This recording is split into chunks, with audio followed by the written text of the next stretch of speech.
futuros que muitas nunca irão acontecer. Então isso é ansiedade. E esses são os vários transtornos de ansiedade catalogados. Então a fobia, ansiedade, fobia social, pânico, agorafobia, a gente vai ver alguns rapidamente. O mais comum é esse aqui, transtorno de ansiedade generalizada. Então, entrando ali no primeiro, o que é fobia específica? Então, ou medo ou ansiedade acentuados acerca de um objeto ou de uma situação. O objeto ou situação fóbica quase invariavelmente provoca medo ou ansiedade que é exacerbada. Então, o medo é ativamente evitado ou suportado com muita ansiedade ou sofrimento. Então, só percebo essa palavrinha ali.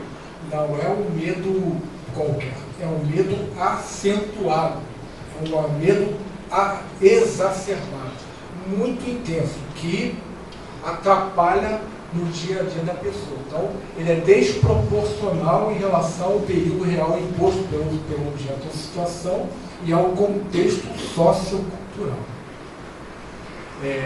O medo, a ansiedade ou esquiva são persistentes, geralmente com uma duração mínima de 6 meses. Então, tem um tempo também. Não é qualquer pessoa que estou isso aí durante um mêsinho. Não, está com fobia? Não. Tem um período mínimo, no caso, de 6 meses. E isso causa um sofrimento clinicamente significativo ou um prejuízo no funcionamento social, profissional ou em outra área da vida da pessoa. Então, vocês imaginem, aí você vai, pessoa que tem fobia ali de elevador, vou botar uma situação concreta aqui, tem fobia de elevador, isso mata? Não. Agora, vocês imaginem uma pessoa que tem fobia de elevador e trabalha no 20º andar. Como é que é a vida dela? Ruim. Então, mata, mas altera a qualidade de vida. Piora, compromete o funcionamento social e profissional dela. Então isso é importante, pode não ser importante para mim, mas para ela é muito importante. A gente tem que dar valor a essas queixas, porque elas podem ter um profundo impacto na vida da pessoa. A pessoa que tem fobia de animal e é veterinário. Uma situação hipotética. Não pode acontecer. Tinha o meu pai, era comerciante, e tinha um funcionário que tinha fobia de lagartixa. Nossa, naquela época, o pessoal, era bullying dele. Então o pessoal jogava lagartixa no coitado. E lembro do meu pai relatando o que acontecia com ele, coitado, dava pena. Mas não é chato, porque isso faz a pessoa sofrer. Então existem fobias específicas. Então, de animais, aranha, barata, lagartixa. A Mônica tem uma tia que tem fobia de lagartixa. Tá? Um dia foi dormir lá em casa, ela mora no Rio de Janeiro, foi passar lá uma temporada com a gente. Tinha uma lagartixa no quarto, ela fez a gente revirar a cara no quarto inteiro até achar a lagartixa. Eu não vou dormir nesse quarto. Então, tem que achar a lagartixa. Então, de animal, de ambiente, né? Altura, tempestade, de água, de sangue. Isso aqui, eu que trabalho no hospital, isso é comum. Eu não trabalho em emergência, eu trabalho em UTI. Mas isso, quem trabalha em emergência é comum. A gente vê de sangue, de injeção, de ferimento. Eu tenho um irmão que tem fobia de injeção. E ele, quando o que ele operou, quando ele acordou com soro. Entrou em pânico, né? Saiu arrancando tudo. Então, é uma fobia. Então, isso, tem gente que apaga no hospital por causa disso. De situações, avião, elevador, locais fechados, que é a famosa claustrofobia. Então, isso mata? Não mata, mas atrapalha. E tem tratamento que a pessoa pode superar. Eu tive uma paciente que ela tinha Ela adorava viajar. Mas não, mas você viaja? Eu falei, não. Por que você não viaja? Eu tenho fobia de avião. Um pelo de medo. Ele foi conversando, um remedinho para antes de iniciar a viagem. Foi superando. Então tem tratamento. Tá? Então isso são as fobias, que é o medo exagerado. Então isso tem criança também. Então a fobia exagerada, o medo exagerado, melhor dizendo, desculpa, é o que nós chamamos de fobia específica. Específica porque tem gente que pode ter 2 ou mais fobias específicas, de altura e de animal e etc. É comum nos transtornos de ansiedade a pessoa ter mais, a gente chama de comorbidade. São mais do que um tipo de transtorno. Transtorno de ansiedade generalizada com uma fobia específica, pânico com transtorno de ansiedade generalizada e etc. Caminhando. Fobia social ou transtorno de ansiedade social. Que a pessoa que tem medo ou ansiedade acentuadas acerca de uma ou mais situações sociais em que o indivíduo ele é exposto a uma possível avaliação por outras pessoas. Exemplo, inclui interações sociais, ser observado em situações de desempenho diante de outros. Então, a pessoa que tem fobia social não faria hipótese alguma que eu estou fazendo aqui. Por quê? Porque ela tem pânico de ser observado ou de situações em que o seu desempenho pode estar sendo avaliado por outros. Os meus filhos têm uma namoradinha que ela, conversando com a gente almoçando juntos, ela começou, olha, o meu TCC, estava se formando, eu não defendi. Eu falei, por quê? Não, eu não consegui. Não consigo ir para frente do auditório e me mobilizar. Nem fui. E ela até foi aprovada, mas os professores entenderam. É um tipo de fobia social.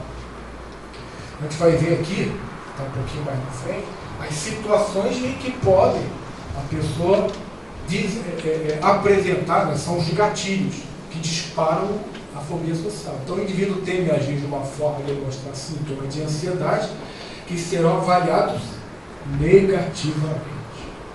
As situações sociais quase sempre provocam medo ou ansiedade e elas são evitadas ou, se o indivíduo vai, ele é suportado com muita ansiedade. Tem gente que quando vai fazer uma palestra que tem uma certa fobia social e toma remédio para poder, é obrigado, né? Para poder suportar os sintomas. E às vezes não são sedativos. Tem gente que toma beta-bloqueador. Beta-bloqueador é um remedinho que ele bloqueia alguns sintomas. Por exemplo, o coração não dispara, ele não sua, não treme, que são consequências da ansiedade. Mas não chega a sedar. Ele só tira alguns efeitos. Então o medo ou a ansiedade são também desproporcionais. A esquiva é persistente durante no mínimo 6 meses, vocês vão ver que isso daqui ele vai se repetir para os vários transtornos.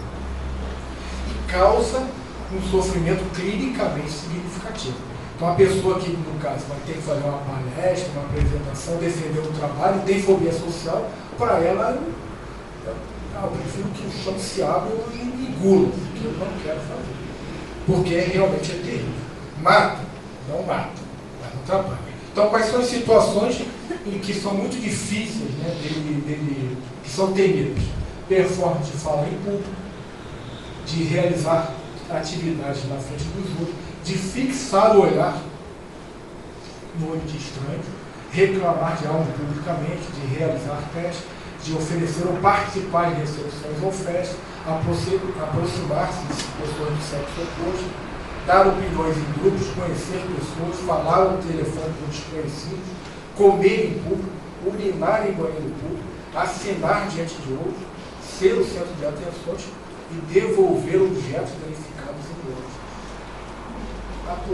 Mas eu tenho algumas dessas. Será que eu tenho fobia social? Com certeza, algumas dessas situações a gente pode ficar desconfortável, mas não que a gente obriga, isso implique no diagnóstico. Então tem que ter os vários daqueles critérios que eu falei anteriormente.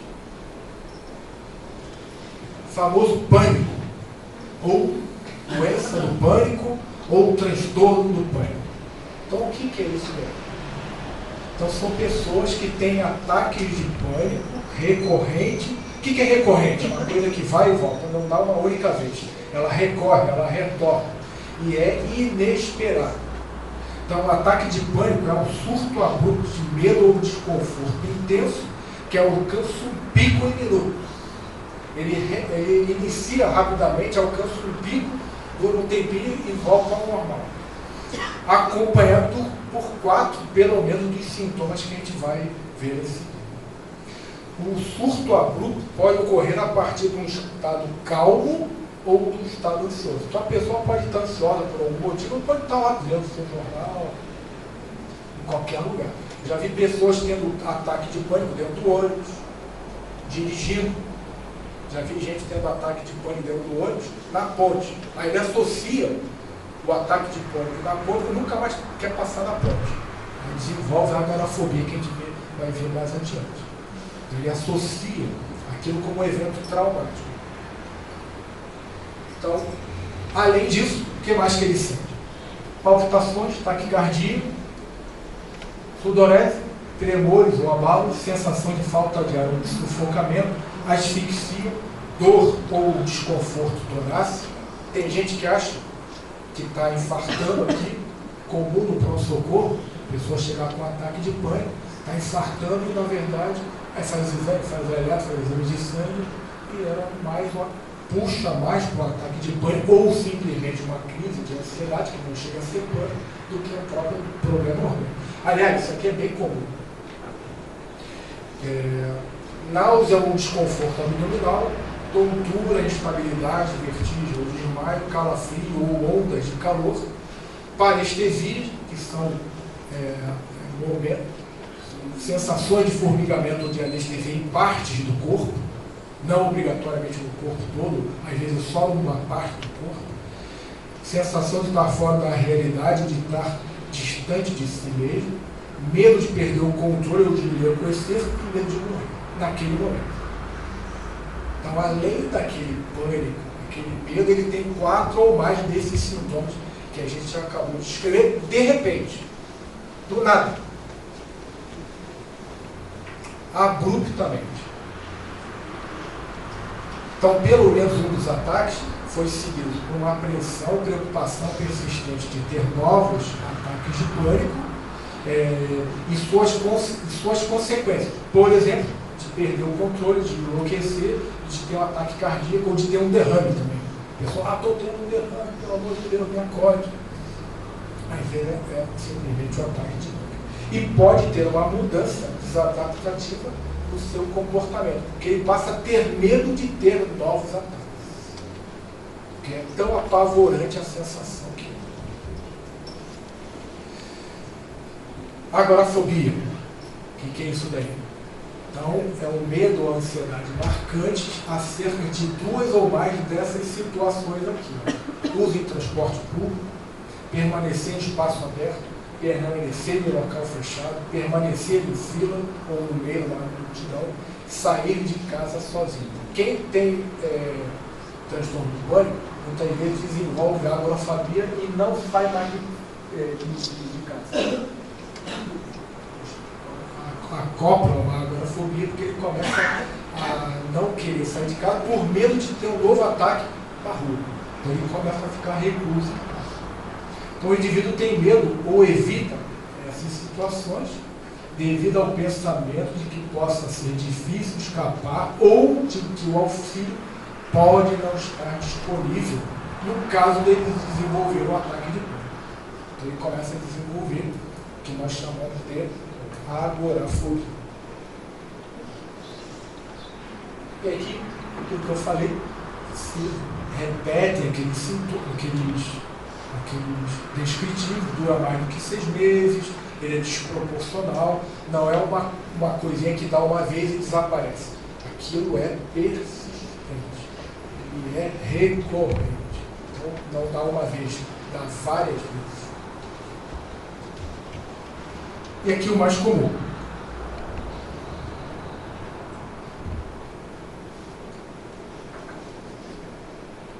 Foi feito um levantamento na cidade de São Paulo, aproximadamente, se não me falha a memória, 25 a 30% dos habitantes da cidade de São Paulo sofrem de transtorno de ansiedade generalizada. Só para a gente ter alguns números.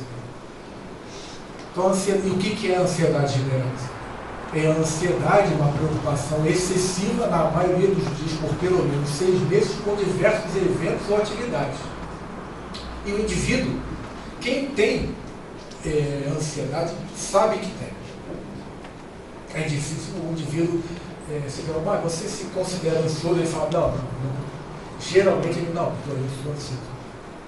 Ele reconhece e considera difícil controlar a ansiedade ou a preocupação. Ele reconhece, doutor, não é que eu não queira, eu não consigo.